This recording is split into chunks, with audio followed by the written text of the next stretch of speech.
민주당은 미래통합당에 양보할 만큼 양보했고 기다릴 만큼 기다렸습니다. 더 이상 얼마나 더 기다려야 합니까? 망구석도 아니고.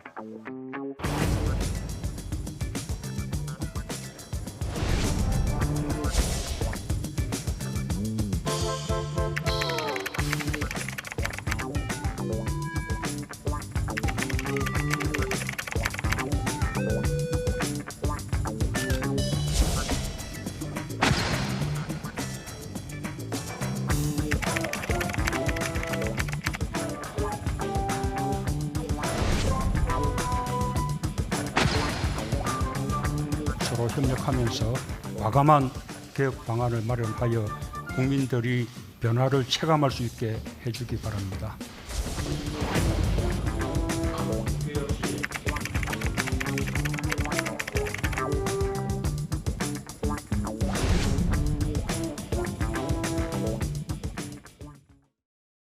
네, 편집 없는 날선 토크의 진수 라이브 썰전 시간입니다. 정치구단 박지원, 단국대 석좌 교수, 미스터 사이다 이재호 전 장관과 함께하겠습니다. 어서 오십시오. 예. 예. 네, 미래통합당 그 주호영 원내대표 지금 여전히 아직 서울에 안 올라오고 있잖아요. 그런데 이제 김태년 그 민주당의 원내대표 이런 얘기를 했어요. 기다리는 것도 충분히 기다렸다. 이제 망부석도 아니다. 뭐 이런 얘기를 하고 있는데 그래서 오늘까지 통합당의 상임위원 명단 제출하십시오. 요구했네요. 예. 뭐 망부석이라는 게 뭐 하루 이틀 기다려서 망부석이 되나요?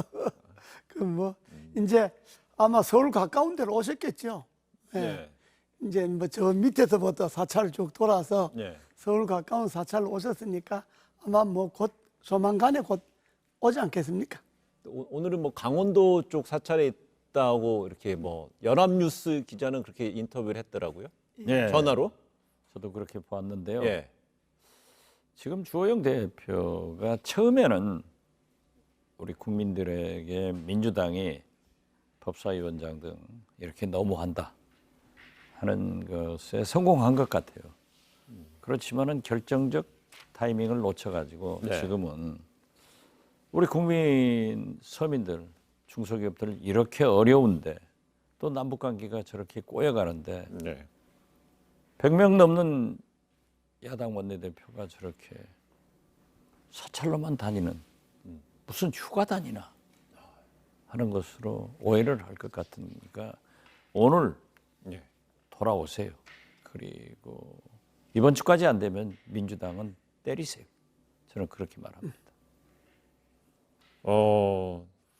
지금 민주당에서는 지금 오는 금요일 26일까지 원구성을 매듭 짓겠다는 것인데 그러려면은 야당 통합당에서는 언제쯤까지 와줘요? 오늘 와야지만 협상에 개시할 수 있다는 얘기예요? 그렇죠. 네. 오늘 와줘야만이 내일 협상하고 모레 이제 본회의 하려고 하는데 아마 박병석 의장이 하루 정도 연기할 거예요.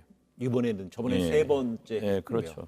그렇기 때문에 금요일 날은 이제 원이 구성돼야 제일 중요한 게 추경입니다. 네. 대통령께서도 6월 말까지는 꼭 추경을 통과시켜달라 국회에 간곡하게 부탁을 하셨고 네. 또 이번 임시국회는 7월 4일로 끝나요. 또 무엇보다도 제일 중요한 것은 지금 서민들, 네. 중소기업들 죽잖아요. 그 지원해줘야 되는 그리고 지원이. 자꾸 북한에서는 대남 전단 보낸다 이렇게 각박한 때 예. 제발 돌아와서 책임 있는 모습을 좀 보였으면 좋겠다. 간절히 바랍니다. 그 김태년 대표가 뭐 지금 법사위원장을 사실상 뭐 다시 그 원천 무효하자 뭐 하자 하는 거는 통합당의 요구이고 그게 뭐 그대로 되진 않겠고 이미 민주당도 여러 가지 보관을 갖고 밀어붙여서 네. 했는데 그걸 뭐 쉽게 다시 물리줄 것 같지는 않고 그러나 나머지 몇 개의 안이 아마 있을 거예요.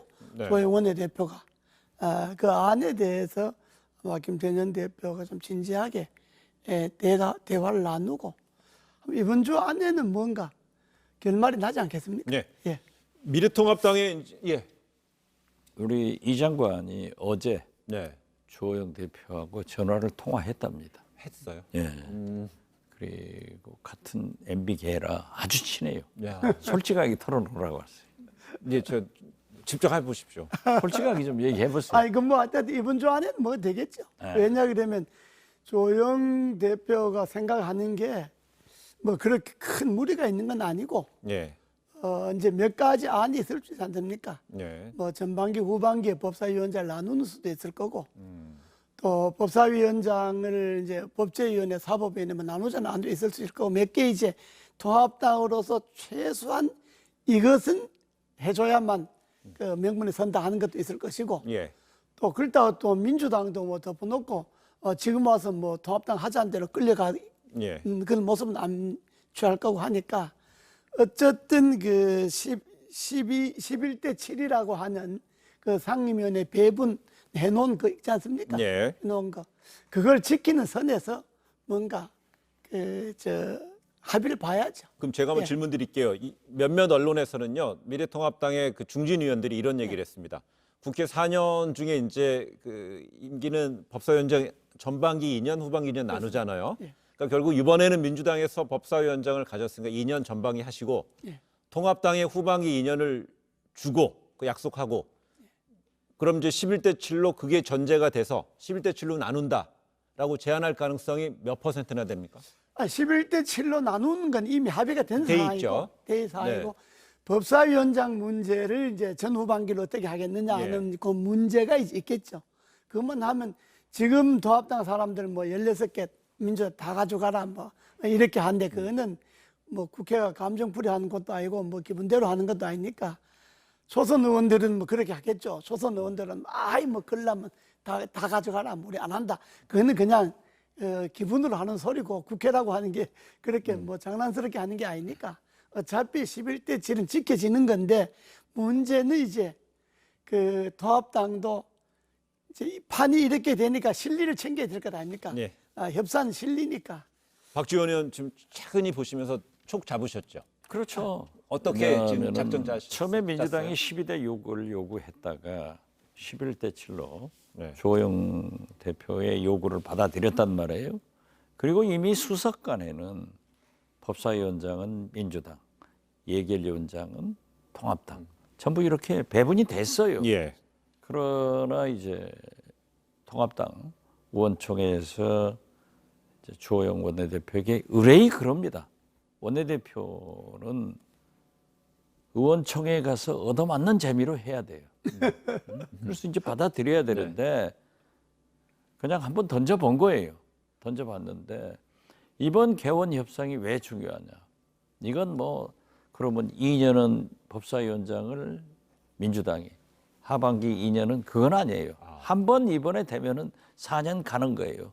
제일 문제는 뭐 11대 7로 나눠졌는데 솔직히 통합당의 7명 중진 의원들, 네. 하반기 7명 중진 의원들, 14명이 다 죽고 나면은 초선하고 똑같은 한 번도 경력도 못 사고 넘어가 버리는 거예요. 예. 그렇기 때문에 초선 의원들은 이렇게 하자 하지만은 중진들 뭐가 안 되니까 저는 이제 실기했다. 그리고 민주당이 여기서 더 끌려다니면요. 왜 우리가 당신들한테 180석을 만들어줬냐. 네. 이렇게 협상도 못하고 끌려다니고 하면 안 된다. 그리고 충분한 기회를 줬으니까 저는 이미 끝났다. 돌아와라. 그리고 민주당은 때려라. 이렇게 결정. 민주당에서는 결국 강공으로 계속 이어갈 거란 얘기네요. 어쩔 수 없잖아요. 이제 지난주까지 오늘까지도 계속 기회를 줬고 협상을 했잖아요. 그래요. 알겠습니다.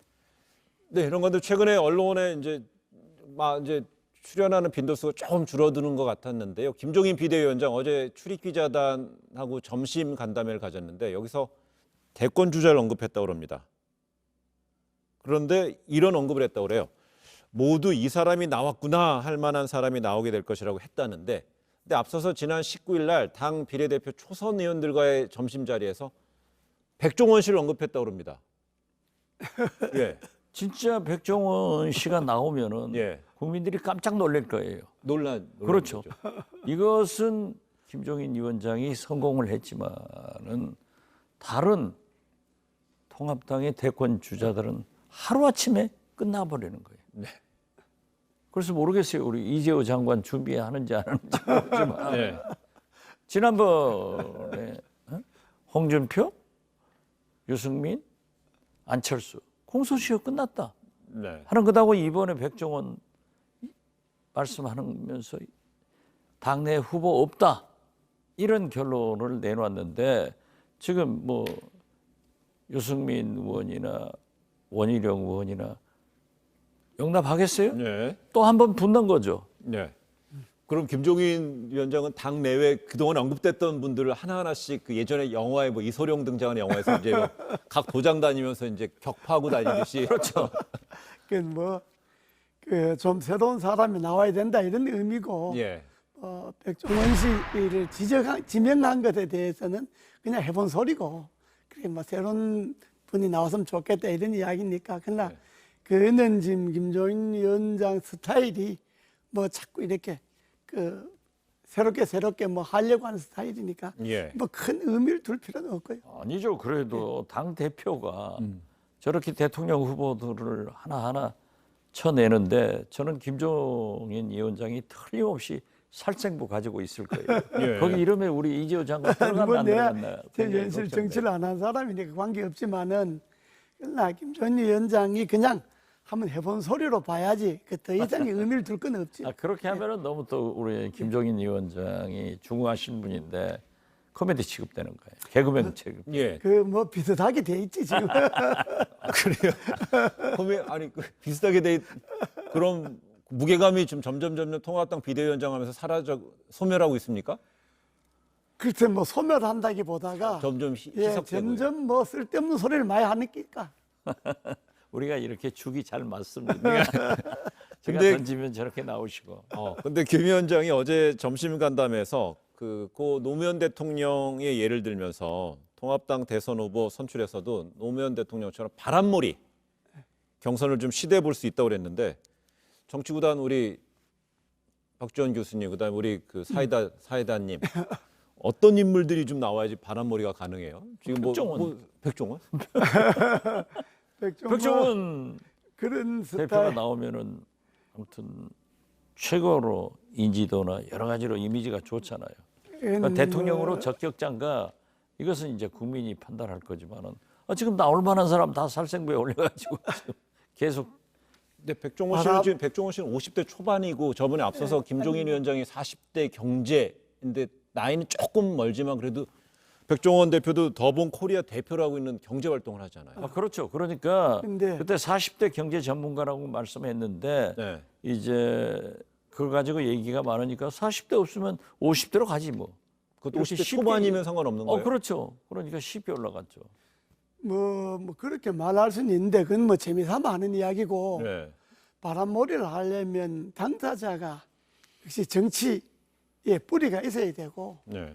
또 산전수전 뭐 정치판에도 다 있어야 되고 그리고 본인이 정치에 대한 소위 권력에 대한 대통령에 대한 의지가 있어야 됩니다. 예. 그래야지 나라를 이끌어 나가지 뭐 나라 맞는 대통령이 뭐 장난 삼아서 무슨 뭐 우동집에 우동장사 하는 게 아니잖아요. 네. 때문에 바람몰이를 하려면 당사자가 그래서 국민들이 보기에 정말 나라를 맡길 수 있다. 이런 정도의 자질을 갖고 있어야 바람몰이가 되는 거지. 그냥 새로운 사람 띄워보자 해갖고는 바람몰이가 안 되죠. 그래서 지금 그리고 머릿속에 좀 만약에 좀 떠오르는 인물들 좀 있어요? 그 정치하는 사람이니까 그런 생각이 안 하겠습니까? 예. 하지만 그걸 뭐 지금 뭐 공개적으로 이야기할 건 아니고 그래도 한번 취재해 보십시오, 박지원 교수님. 지금 아무튼 이렇게 준비하는 사람은 언젠가는 홍준표 전 대표도 통합당으로 올 거고 예. 또 저기 제주도에서 열심히 현안에 대해서 말하고 연설 다니는 원희룡 지사, 뭐 오세훈 시장 이런 분들이 떠오를 것 아니에요. 단 예. 저는 황교안 전 대표가 종로에서 뭘 해보려고 하더니 그냥 싹 없어지네요. 근데 그러니까 이게 후보가요. 바람mol을 한다는 게 이번에는 대선 후보 경선 방식을 요즘 그 유행하는 미스터 트롯 트롯. 경선 방식으로 전국을 한 50군데 한 인구 한 100만 명 단위로 한 50개 권역을 나누어서 예. 50개 권역을 돌면서 그 자리 한 300명 정도의 선거인단, 예. 배심원단을 만들어서 연설하고 발표하고 토론하고 그 자리에서 투표해서 점수 내고 해서 한 300명이면 상위 10% 하위 10% 빼고 예. 그 가운데 표를 내갖고 합산해가는 이런 것을 한 1년 반 정도로 전국을 다니면서 해갖고 거기에 뽑으면 예. 그게 바람머리가 되는 거고 거기에 뽑힌 사람이 선거운동도 되는 거고 후보로서 되는 거지 옛날처럼 뭐 전당대회 저 강당에 사람 모아놓고 투표하고 이 방식은 이번에 안 됩니다. 그다음 아니면 전국을 한 10개 권역으로 나눠서 그걸 토대로 하고 마지막에 뭐 서울에서 대장정의 끝을 대미를 장식하는 10개 권역 것도 갖고는 안 되고 안 돼요? 안 되고 이번에 미스터 트롯처럼 수백 예, 개? 한 50개 권역은 최소한도 50개 권역에 나눠야 됩니다. 예. 그래서 1년 반 정도로 돌아야 됩니다. 그럼 얼마 안 남았네요. 곧 시작해야겠네요. 그렇죠. 금년 말부터는 이게 시작이 돼야죠. 그렇게 되면 야당이 컨벤션 효과를 먼저 선점하는 거 아닌가요? 그래서 이 후보를 뽑아야지 뭐 누가 뭐 백종원이가 좋다 누가 좋다 뭐 하자 이래 갖고는 이번에 뽑히는 게 돼. 왜냐 그러면 야당이 여당에 이기려면 되게 이런 게 있지 않습니까? 뭐 보수 10년 진보 10년 이런 게 있기 때문에 아 다음에는 아무래도 뭐 지금 여당이 한 번 더 하겠지 이런 생각들이 있지 않습니까? 이걸 부수려면 그야말로 전 국민들이 감동할 수 있는 이런 경선 룰을 만들지 않으면 네. 어렵습니다. 민심을 가지고 가자 하는 좋은 말씀인데 네. 이미 민심은 이낙연 전 총리예요. 지금 뭐 언제나요? 김종인 위원장도 어제 그랬어요. 그렇죠. 현재 정치권에서는 이낙연 전 총리만이 지금 유일한 주자라고 그랬어요. 저는 김종인 위원장이 때때로 굉장히 옳은 말씀을 많이 하시는 분이에요. 네. 어떻게 됐든 뭐 1년 반 저런 것은 미스터 트롯 이런 것은 가능하지만은 전국에 돌고 나면은 1년 반 후에 그러한 것이 지속되느냐 이런 게 문제예요. 그래서 어떻게 됐든 통합당의 좋은 후보가 나타나서 강한 경쟁을 하는 것은 좋지만은 지금 저렇게 당 대표가 보이는 쪽쪽 살생부에 올려가지고 말로 딸려 보낸다고 하면은 되겠어요? 그래서 저는 지금 그 전례를 보면 지금까지 대선 후보가 이제 등장하는 과정을 보면 지금쯤의 지지도가 한 뭐 5, 6% 내외가 네. 되면 그 이제 유력 후보의 이제 그 반열에 오르는데 예. 이낙연 후보를 왜 그 생각하냐 그러면 이제 20%가 넘으니까 어쨌든 예. 그러니까 20%가 넘으니까 후보로서 일단 자리는 굳혔다고 보는 거잖아요. 네. 그런데 전례로 봐서 20% 이상 30% 됐던 사람들도 결국 안 되는 경우가 많잖아요. 뭐 고건 반기문 뭐 줄줄이 다 초기에 다 20% 넘었잖아요. 그러다 안 되는 경우니까. 이해창 총재도 넣어야 섭섭하지 그러니까 않지. 이해창 대표 뭐 그러니까 초기에 20% 2년 가까이 전에 20% 넘었던 사람이 끝까지 못 가는 경우는 많이 있었지 근데 않습니까? 끝까지 못 가는 게 다고요. 유일한 2년 전 대선 2년 전까지 1위 주자가 대선 피니시라인 골인한 건 박근혜 전 대통령밖에 없잖아요. 아 그렇죠. 나머지는 다 그렇죠. 낙마했고요. 그 박근혜 후보는 같은 당 안에서 대응할 만한 후보가 없었기 때문에 막 그대로 이제 거고요. 간 건데 그러나 이번에는 아마 민주당 안도 그렇게 쉽게 뭐 이낙연으로 가기는 지금 보니까 가만 지켜보니까 좀 어려울 것 같고 뭐 그것도 풍파가 좀 있을 것 같고 그러니까 풍파야. 아직까지는 뭐 정해져 있다고 보기 어렵죠 후보가. 항상 풍파야 있는 거고 모든 대통령 후보들이 꽃가마 타고 꽃길만 못 가요. 엄청난 그렇습니다. 당내 경쟁과 흠집이 나죠. 그렇지만은 지금 현재 보면은 거듭 말씀드리지만은 중앙 정치는 민주당이 국회에서 180여 석으로 장악이 돼요. 네. 그리고 가장 표를 많이 가지고 있는 광역 기초단체장, 광역 기초위원들이 지금 민주당이 다 잡고 있다고요. 대구만 빼고. 네. 그렇기 때문에 이러한 환경으로 보고 방금 이재호 장관이 말씀하신 대로 보수 10년, 진보 10년이면 민주당이 정권 재창출할 확률은 굉장히 높아요. 네. 그리고 거기다가 후보가 통합당에는 없어요. 네.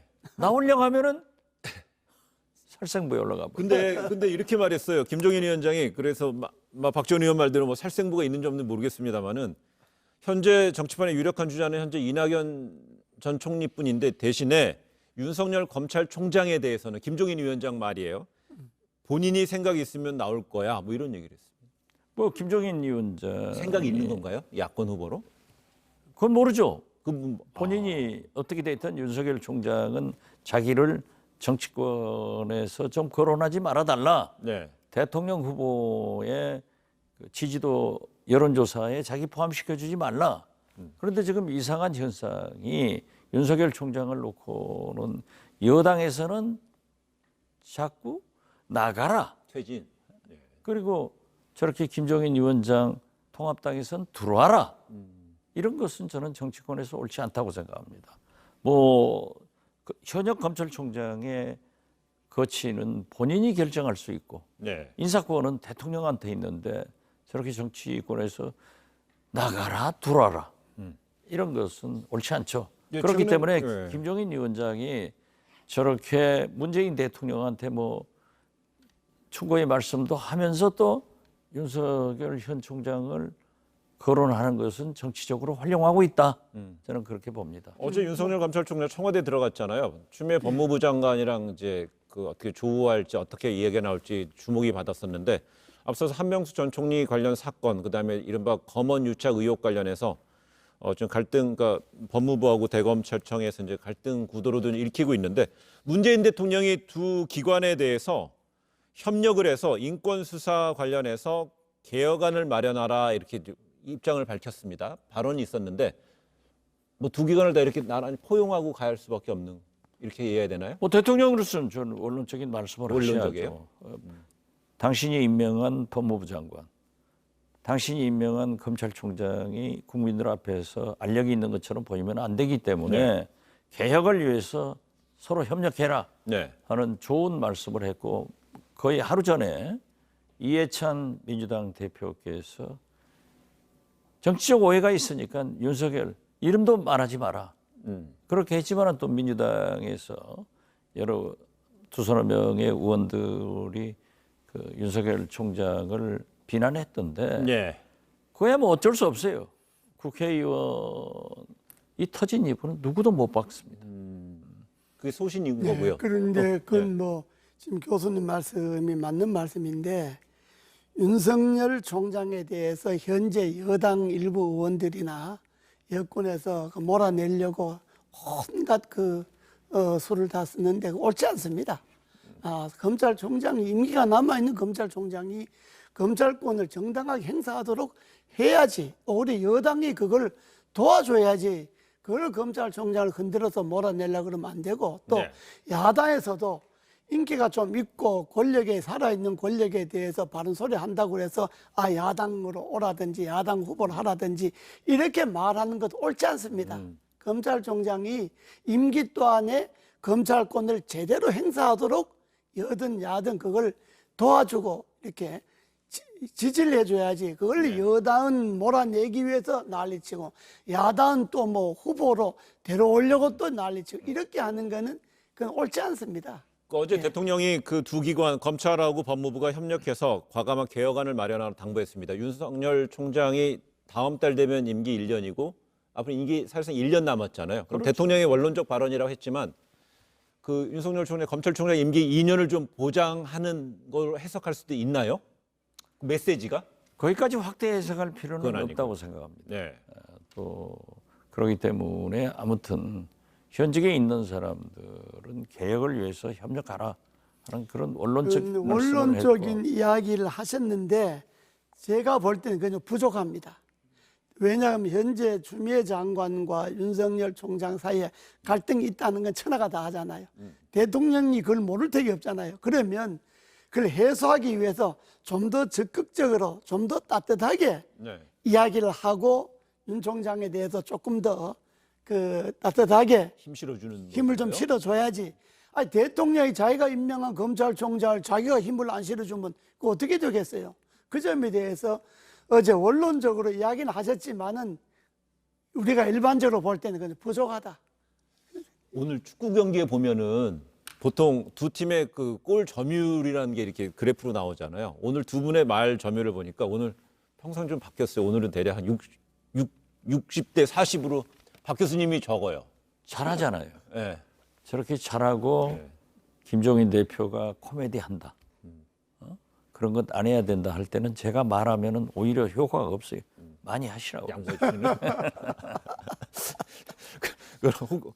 혹시 그래서 대통령은 이제 만약에 좀 뭐 어제 자리에서 윤석열 총장에서 이렇게 좀 따뜻하게 보듬는 게 좀 아쉽다고 얘기했는데 그것은 뭐 추미애 장관 입장으로 보면은 추 장관도 보듬어 줘야 그런- 되는 아, 자기 그건 참모잖아요. 그건 법무부 장관이잖아요. 법무부 장관 국무위원이고 예. 검찰총장 장관급이지만 어쨌든 여권에서 검찰총장이 지금 몰리고 있잖아요. 네. 몰리고 있는 사람에게 대통령이 따뜻하게 이야기를 해줘야죠. 그래서 검찰총장이 좀 제대로 일을 하도록 해줘야지. 지금 가뜩이나 몰리고 있는 사람을 냉정하게 원칙적으로 두 기관이 잘해보세요. 그거는 좀 대통령으로서는 부족한 소리지. 근데 만약에 그렇다면은 대통령이 그 정도로 원론적인 입장을 했다는 거는 여당에서 조금 전에 말한 대로 윤석열 총장에 대해서 분명히 사건을 가지고 여권에서 얘기하는 거잖아요. 한명숙 전 총리 사건, 뭐 검언 유착에 대한 사건인데 거기서 여권에서는 비판할 수 있는 이유가 있으면 비판하는 건데 그렇죠. 결국은 대통령은 그럼 여권의 그 윤 총장에 대한 비판에 대해서 그냥 어느 정도 관망세를 취했다고 보시는 거예요? 그런 거죠. 대통령으로서 한 발 빼는 거죠. 뭐 빼요? 한 발 빼고 그냥 지켜보는 건데 네. 한명숙 총리 재수사 사건이라든지 검언 유착이라든지 그건 냉정하게 들여다보면 실체가 없잖아요. 그냥 말만 있는 거지. 말만 있는 거지 실체적인 소위 증거가 있으면 그 증거를 증명할 수 있어야 되는데 네. 그 증거는 제시를 했는데 그 증거를 증명할 수 있는 게 없단 말이에요. 그리고 그냥 이야기를 하는데 거기에 대통령이 따뜻하게 윤석열 총장인데 그 소신껏 하라고 뭐 이렇게 이야기를 해줘야지. 네. 우리가 볼 땐 좀 부족해요. 그래요. 알겠습니다. 오늘 오늘 제가 볼 때는 그렇지 않다고 생각합니다. 왜냐하면은 지금 한명순 전 총리 사건이나 이 검언 유착 예. 이 문제는 어떻게 됐든 수사 중이란 말이에요. 그런데 그게 없다 있다를 가지고 대통령께서 힘을 실어주는 것은 부적절하고 또 아무리 대통령이라고 하더라도 국회의원도 엄연한 헌법기관입니다. 그렇기 때문에 국회의원들은 자기의 의문이 있다고 하면 네. 물어볼, 발언할 권리가 있는 거예요. 그래서 그러한 문제를 가지고 대통령이 만약 딱 어디 손을 하나 들어줬다가 하면 또 그 자체가 문제가 되기 때문에 원론적으로 저는 잘 됐다. 오히려 제가 느끼기로는 윤석열 검찰총장이 밀렸는데 대통령께서 상당히 공정하게 힘을 실어주는구나 그렇게 느꼈습니다. 그래요. 그렇다면 앞으로 이제 그 법무부와 검찰 지금 갈등 양상으로 비춰진다는 게 이제 이재호 전 장관의 진단이었는데 7월에 검찰 인사 있습니다. 검찰 인사 앞두고 지난 1월인가 2월에 검찰 인사 때 법무부 추미애 장관은 분명히 이게 문책성 인사라고 규정을 했었잖아요. 특수부 검사들이 뒤로 빠지고 전국적으로 이제 퍼져나간 것에 대해서요. 그럼 이번에 7월 검찰 인사 앞두고도 법무부하고 혹시 대검 간의 갈등이 재현되고 여기서 좀 큰 싸움이 또 벌어질 개연성은 어느 정도 있을까요? 저는 있다고 봅니다. 또 있어요? 이번에 7월 검찰 정기 인사에 아마 2차 윤석열 사단을 솎아내려고 할 거예요. 네. 그리고 이제 정권이 마지막이니까 임기 말이니까 임기 말에서 소위 청와대 권력을 보호하기 위해서 검찰 인사를 거기에 초점을 맞출 거예요. 제가 볼 때는 그 법무부 장관은 이제 검찰총장의 의견을 들어서 인사를 행사하는데 최종 권한은 대통령한테 있습니다. 그리고 매년 제가 12년 법사위를 했습니다마는 장관들이 검찰이 일부 특수부만 공안부만 뭐 소위 승진하고 좋은 보직을 받는 것은 바람직하지 않다. 그렇기 때문에 형사부, 송무부를 더 강화시키겠다. 이렇게 하면서도 이루어지지 않았어요. 그런데 지난번 1년 전 인사 때 상당히 그 장관과 총장이 갈등이 있었다고 하는 것은 사실 아니에요. 네. 그래서 저는 오는 7월에 인사를 하면서는 그러한 갈등을 다시 재현시켜서 검찰 내부에 국민들의 불안을 불식시켜주는 것도 굉장히 중요한 일이다. 이렇게 생각합니다. 알겠습니다.